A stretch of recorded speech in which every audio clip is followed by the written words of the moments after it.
जरूरी सूचना है आप सभी स्टूडेंट्स के लिए। स्टडी फॉर सिविल सर्विसेज का Android app Google play store में आ चुका है, उसको प्लीज तुरंत इंस्टॉल कर लीजिए। और अगर आप स्टडी फॉर सिविल सर्विसेज के सिर्फ ऐप से कोई भी कोर्स, कोई भी पीडीएफ परचेस करते हैं तो उसमें अप्लाई कूपन, अगर आप ज्ञान सर जो है आप उसमें अप्लाई करते हैं, ये कूपन कोड है, तो उसमें 20% फीस तुरंत माफ हो जाएगी। मतलब 20% डिस्काउंट तुरंत उसमें लग जाएगा। ज्ञान सर लिखना है, नॉर्मली ज्ञान सर, स्मॉल लेटर में है सब कुछ, कोई स्पेस नहीं, कोई कॉलम नहीं, सिर्फ ज्ञान सर, GYANSIR। इस तरह से अगर कूपन कोड लगाते हैं आप ऐप में बाई करने से पहले, जो अप्लाई कूपन वाले में आता है, तो 20% का डिस्काउंट तुरंत मिलेगा। वीडियो देखिए। दोस्तों आर री एग्जाम के लिए हिंदी के एक महत्वपूर्ण क्लास के साथ एक बार फिर से हम लोग हाजिर हैं। इस वीडियो में हम लोग समझेंगे क्रिया संबंधी अशुद्धियाँ। वाक्य और वर्तनी शुद्धि का यह बिंदु काफ़ी महत्वपूर्ण है। आपको हिंदी शुद्ध रूप से लिखना हो या फिर हिंदी को सही तरीके से समझना हो, उसमें क्रिया का महत्वपूर्ण योगदान होता है। तो चलिए दोस्तों शुरू करते हैं आज के इस महत्वपूर्ण सेशन को। इससे पहले आप वीडियो को लाइक कर दीजिएगा और चैनल पर अगर पहली बार विजिट किए हैं तो सब्सक्राइब करना ना भूलिएगा। और इससे पहले की वीडियोस अगर आपने नहीं देखी तो आप प्लेलिस्ट में जाकर जरूर देखिएगा। देखिए यहाँ पे कुछ बिंदु दिए गए। क्रिया वाक्य का प्रमुखतम अंग है, क्योंकि अगर आप वाक्य लिखेंगे तो वाक्य में, किसी भी वाक्य में कर्ता और उसके साथ क्रिया, ये दो तथ्य जरूर होंगे, क्योंकि अगर क्रिया नहीं होगा तो वाक्य पूरा नहीं होगा। उसके अशुद्ध प्रयोग से सारा वाक्य ही भद्दा लगता है या फिर सारे वाक्य का स्वरूप बदल जाते हैं। प्रायः विद्यार्थी किसी संज्ञा के साथ ऐसी क्रिया का प्रयोग करते हैं जो वहां पर प्रयुक्त नहीं होना चाहिए। जैसे मैंने स्मरण दिलाया कि उसे आज पत्र लिखना है। इस वाक्य में दिलाया के स्थान पर कराया होगा। मैंने स्मरण कराया कि, स्मरण दिलाया नहीं, स्मरण कराया होता है, क्योंकि स्मरण कोई ऐसी वस्तु नहीं है जिसे किसी दूसरे को दिलाया जा सके। इसी प्रकार संतोष दिलाया के स्थान पर संतोष कराया होना ज़्यादा उचित होता है। तो ऐसे कई अशुद्धियाँ होती हैं जो हम लोग हिंदी में करते हैं। तो प्रायः अगर आप इन अशुद्धियों से बचेंगे तो आपकी लेखन शैली तो शुद्ध होगी, साथ ही साथ आप हिंदी को तर्क संगत तरीके से समझ भी पाएंगे और लिख भी पाएंगे। तो यहाँ पर दिया नीचे कुछ संज्ञाओं के साथ नियमित रूप से प्रयोग होने वाली क्रियाओं को दिया गया।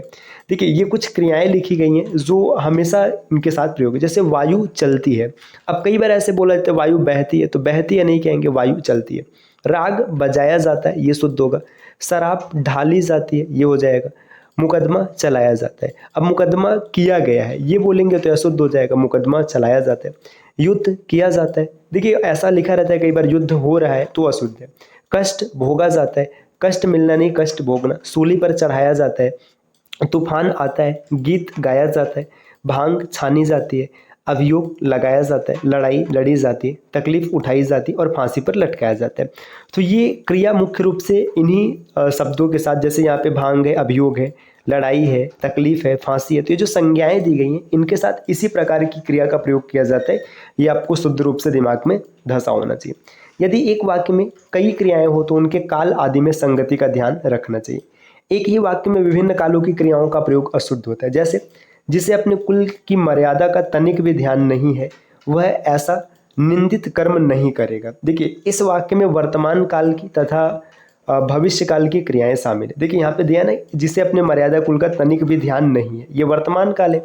वह ऐसा निंदित कर्म नहीं करेगा, ये क्या हो जाएगा, ये भविष्य काल हो जाएगा। तो दी गई है, अतः इनका प्रयोग अशुद्ध है। यहाँ ध्यान है कि स्थान पर ध्यान होगा, रहना चाहिए, यही शुद्ध होगा।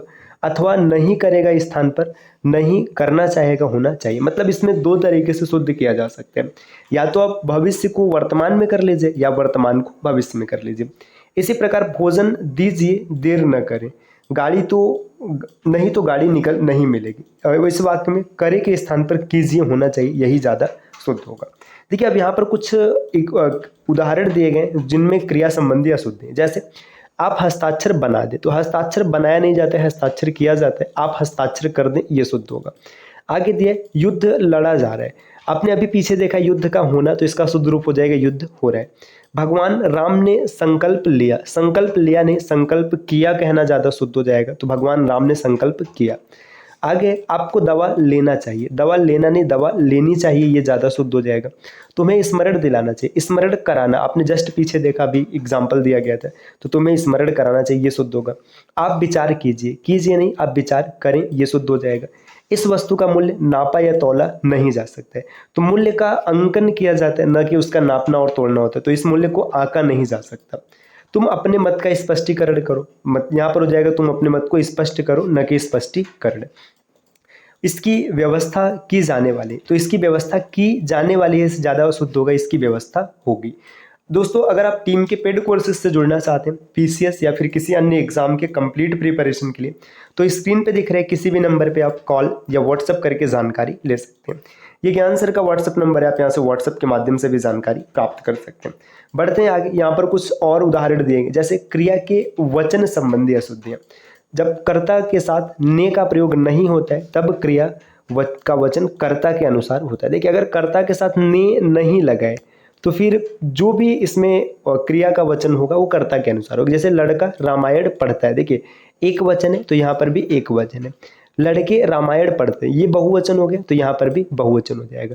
अब यहाँ पे देखिए अब ने की कंडीशन में क्या होगा, जब कर्ता के साथ ने का प्रयोग होता है परंतु कर्म के साथ को का प्रयोग नहीं होता, तब क्रिया जो है लिंग, क्रिया का लिंग वचन कर्म के अनुसार होता है। देखिए कर्ता के साथ ने आएगा लेकिन कर्म के साथ को नहीं आएगा, तो यहाँ पे किसके अनुसार करेंगे, आप कर्म के अनुसार करेंगे। जैसे विद्यार्थी ने पुस्तक पढ़ी, पुस्तक एक वचन है, यहाँ पे लिखा गया विद्यार्थी ने पुस्तकें पढ़ी, आगे लिखा विद्यार्थियों ने पुस्तक पढ़ी और आगे यहाँ पे दिया विद्यार्थियों ने पुस्तकें पढ़ी।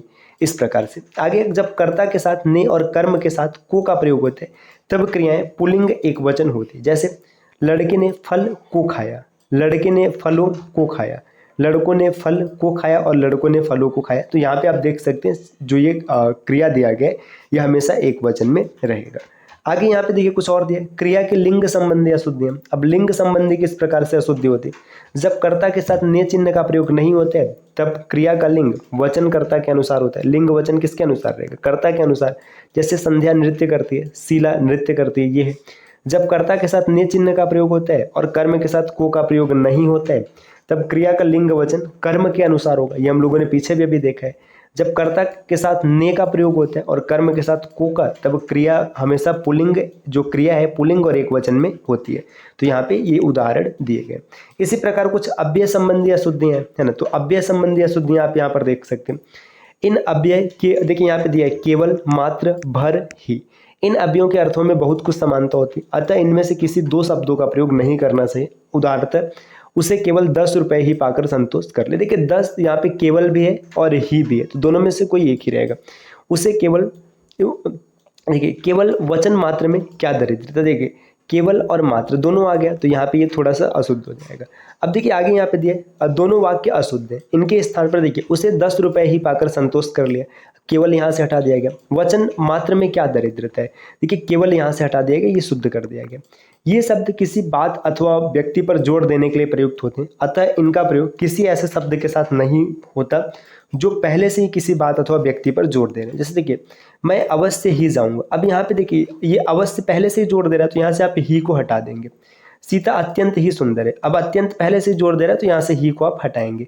ये दोनों वाक्य अशुद्ध है। यहाँ अवश्य ही और अत्यंत ही के स्थान पर अवश्य और अत्यंत का प्रयोग ही पर्याप्त है। यही, वही और इसी में ही अंतर्भाव होने के कारण इन्हें बाद में इन शब्दों का प्रयोग अशुद्ध होता है।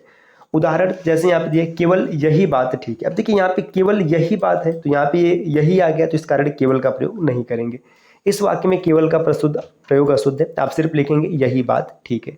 अब इसी तरीके से भी के बारे में बताया गया, कोई, किसी, कोई, कहीं, कभी, जभी, सभी में पहले से ही भी का अर्थ सम्मिलित होने के कारण इन शब्दों के साथ भी का प्रयोग अशुद्ध होता है। जैसे तुम कभी भी जाओ, मैं तुम्हें पुस्तक दे दूंगा। देखिए इस वाक्य में केवल कभी का प्रयोग शुद्ध है।